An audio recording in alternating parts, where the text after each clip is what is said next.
दोस्तों जेकॾहिं उठंदा धारियो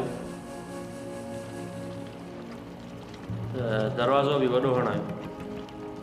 कहाणी मूं ॿुधी दोस्तों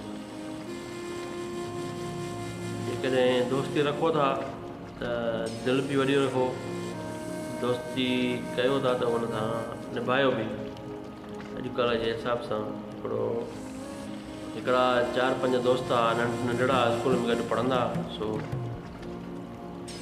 हिकिड़ो दोस्त हूंदो सभिनी खे जेका बि शइ वठंदा हुनखे उहो स्कूल में खाराईंदो। वरी कुझु वॾा थिया, कुझु टाइम गुज़रियो त वरी किथे मानी खाइण वेंदा, किथे चांहि पीअण वेंदा, त बि उहो दोस्त ई वॾो जेको दोस्त सभिनी मां घणो ख़र्चु हिकिड़ो ई माण्हू कंदो। जिते बि वेंदा चवंदो दोस्तनि खे तव्हां ख़र्चु न कयो, ख़र्चु जो माना कंहिंखे बि ख़र्चु करणु न ॾींदो, चवंदो ख़र्चु मां थो कयां।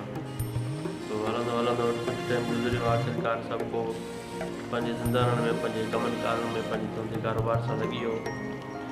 उहो जेको दोस्त हो उहो कुझु ग़रीब थी वियो, पोइ थी वियो ऐं हालातनि जे चकर में तमामु हिकिड़ो ॾुखियो वक़्तु अची वियो। हू माना एतिरो ग़रीब थी वियो जो माना हुनजा हालात सफ़ा तंग थी विया। जेके दोस्त हुया बीमार बि थी पियो ऐं माना खट ते पइजी वियो, माना घर में फाका कशी वारो माहौल थी वियो। दोस्तनि ख़त लिखियईं, सभिनी दोस्त जेके हुयसि क्लास वारा सभिनी दोस्तनि ख़त लिखियईं था मूंसां इहो वाक़ियो थी वियो आहे, मां ग़रीब थी वियो आहियां, बीमार बि आहियां, जेकॾहिं तव्हां मां को अचे मदद करणु। मां सोचियो त की आम ॿिए कंहिं माण्हू खे ॿुधायां, थो पंहिंजे दोस्तनि खे ॿुधायां त मुंहिंजी मदद लाइ अचनि, त आम माण्हू सां मां इहो नथो करे सघां। दोस्तनि में सम्झानो त थी सघे थो मुंहिंजी मदद कनि। पोइ दोस्तनि खे ख़त लिखी, हिकिड़े दोस्त ख़त पढ़ियो, हुन चयो हाणे मां नौकिरी वारो माण्हू आहियां, जे वेंदुमि हिन ॾे त कुझु टाइम लॻंदो, लाज़मी हॉस्पिटल में दाख़िल करिणो पवंदो हुनखे ऐं माना चवंदी लाज़मी कराए ऐं मूंखे पैसा रोकड़ बि ॾे। पोइ हुनखे हिकिड़े माना सभु को पंहिंजो माना जान छॾाए वियो। आख़िरकार हिकिड़ो दोस्त हो उहो ख़त पियो पढ़े हुनजी अमड़ भाई, हुनजे छा थो पढ़ी पुटु चई समाई मुंहिंजो दोस्त हो नंढे लाइ जो हुन मूंखे ख़त लिखियो आहे, उहो ग़रीब थी वियो आहे, बीमार बि थी पियो आहे, खट ते पियो आहे, चए थो त मुंहिंजी को मदद लाइ अचे, त मां पंहिंजे दोस्तनि हिन लाइ ख़त लिखियो आहे। त हुननि जे दोस्तनि हुनजी माउ चयसि त मां हाणे हुनजे पुटु चयसि त मां हाणे जेकॾहिं मां हिन सां मिलणु वेंदुमि त मुंहिंजी दोस्त इहो नौकिरी हली वेंदी हॉस्पिटल में या हिनजी मदद करण में। चयसि मां हाणे नौकिरी कंहिंजी मदद करणु चयो चाहीं त लाज़मी हाणे नौकिरी जो कुझु बि छो त अलाह आई आहे, तूं हाणे पंहिंजे दोस्त तोखे सम्झो आहे लाज़मी, तॾहिं तोखे ख़त लिखियो अथई, पंहिंजे दोस्त जी वञी मदद कर। उहो हाणे जेके हालात बीठा हुनखे उहो ॾींदासीं, पर पंहिंजे दोस्त ॾिठो वञ। आख़िरकार हुन दिलि ॿधी आयो, शहर मां कुझु शयूं पयूं वरितई ऐं